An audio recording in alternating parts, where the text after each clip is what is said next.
Olá, eu sou a professora Sheila. Bem-vindo à minha casa e obrigada por me deixar entrar na tua casa também. Hoje eu quero conversar um pouco contigo sobre o empirismo e principalmente Locke. E eu vou então dividir a minha tela contigo para que a gente aprenda de uma maneira mais legal. Temos aqui primeiro para começar um super macete para te nunca mais esquecer. Aqui na modernidade nós estamos falando sobre racionalismo e empirismo. Como na filosofia nós temos muitos termos técnicos, muitos conceitos, eu trago aqui um super macete que é racionalismo. Quando falarem sobre Descartes, Spinoza e Leibniz, tu vai pensar em razão, começa com R de razão. E depois, quando falarem em Hume, em Locke, tu vai pensar em empirismo, que quer dizer experiência. Quando vier na tua prova, conhecimento empírico, é conhecimento baseado na experiência. Conhecimento racional, conhecimento baseado na razão.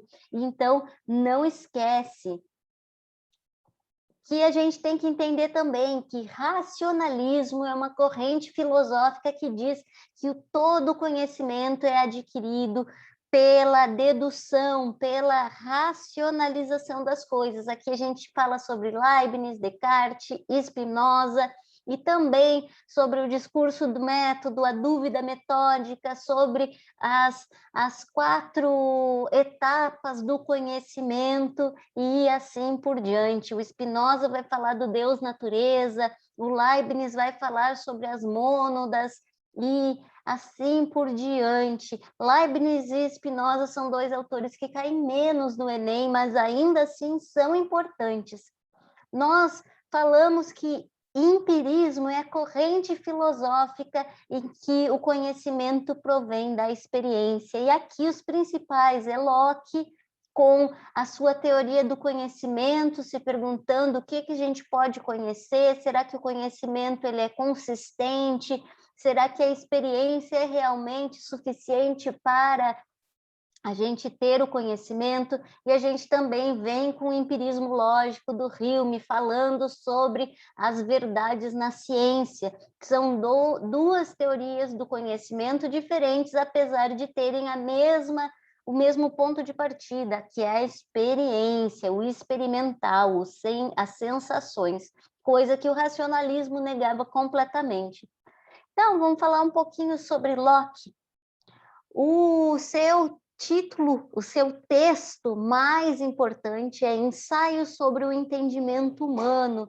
E o que ele se pergunta? O que podemos conhecer? As verdades são inatas? Elas realmente existiram, assim como dizia Platão sobre a teoria das ideias, assim como o próprio Descartes afirmava que existem verdades matemáticas que são inatas, até mesmo os filósofos medievais que afirmavam que Deus é a fonte de toda a verdade, então ele está lá independente do nosso conhecimento, independente da nossa crença, e ele também se preocupa pelos limites do entendimento, até que ponto nós podemos conhecer e também não podemos acessar esse conhecimento.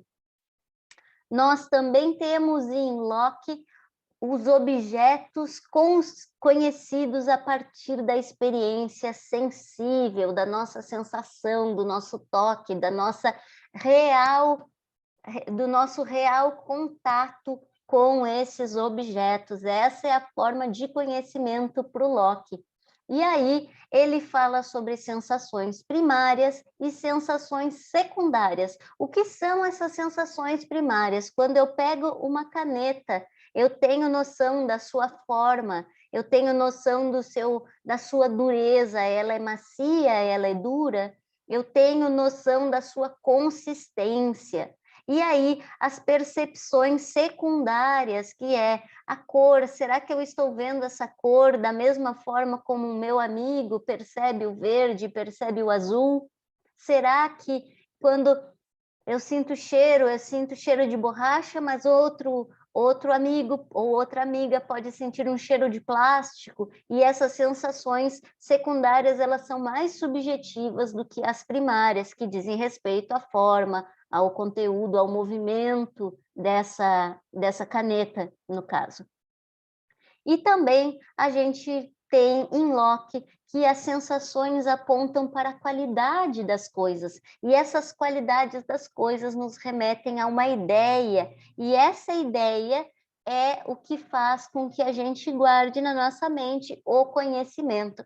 Eu gosto de conversar com os meus alunos e pedir para que eles imaginem uma maçã, ou imaginem um cavalo, e aí eu pergunto: qual é o tipo de maçã que tu vê? E geralmente eles me respondem, e tu provavelmente, se pensar agora, tu vais imaginar uma maçã vermelha, luminosa, suculenta, madura, com a haste e uma folhinha na ponta dessa haste. Por quê? Porque a todo momento nós conseguimos ter a ideia, o conhecimento apenas das coisas perfeitas. E ninguém aqui em sã consciência vai imaginar uma maçã dentro de uma cesta podre, quando eu pedi para imaginar uma maçã, ou uma maçã mordida, uma maçã com bichos dentro. Nós não temos essa ideia. Quando nós pensamos em um cavalo, nós não pensamos em um cavalo com uma perna amputada, nós pensamos nele saudável, com o pelo lustroso, num campo verdinho, com as suas 4 patas e sua crina. Por quê? Porque a nossa mente, ela forma ideias perfeitas, e são essas ideias que depois Hume vai criticar fortemente. Mas eu também gosto de dizer que aqui a gente tem a ideia de um bebê conhecendo as coisas. Tudo que ele conhece, ele coloca na boca. Por quê? Porque ele precisa experimentar o mundo. Essa é a primeira forma de conhecimento. Já quando nós pensamos numa criança se alfabetizando, nós pensamos nela olhando e identificando as letras, e depois eu posso pedir para ela pensar sobre essa letra e ela vai ter uma imagem mental dessa letra. Se eu ensinar ela que o B mais o A vai formar ba, e se eu botar L e o A eu vou formar bala, ela vai construindo racionalmente as palavras na sua mente, até que ela comece a ler. Hoje a gente tem, sim, a percepção de que a experiência, experimentar as letras, experimentar os objetos também é muito importante para essa criança alfabetizando. Mas durante muito tempo, esse contato era um contato muito mais racional do que experimental. E aqui a gente chega a uma grande contribuição do Locke, é que ele acredita que o nosso nascimento, nós nascemos como uma tábua rasa, tábula rasa, ou seja, nós nascemos como folhas em branco, e aos poucos vamos percebendo, vamos tendo sensações em relação ao mundo, nós vamos, em outras palavras, desfrutando, saboreando o mundo, de forma a começar a entender as coisas que realmente são, as coisas que são verdadeiras para nós e para as nossas compreensões.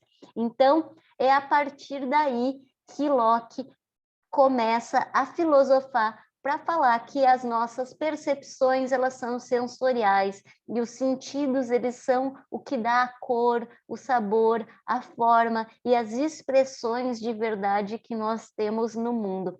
Em última instância, é impossível o conhecimento sem a experiência, aqui em Locke. E também é muito interessante perceber que o bebê e também nós mesmos ainda somos bem dependentes das nossas sensações em relação a outras formas de compreensão de mundo, por exemplo, de Platão, que afirmava que as ideias eram inatas e nós vamos apenas relembrando essas ideias que já existem no mundo. Aqui não, aqui tudo está para ser descoberto a partir das nossas sensações. Eu espero que tu tenha gostado dessa aula sobre Locke. Se quiser se quiser ter mais conteúdos de filosofia, quiser acessar e ter mais contato comigo, siga-me no Instagram e não esquece de deixar um gostei aqui nesse vídeo para eu saber se eu de fato te ajudei. Um super beijo e até a próxima aula.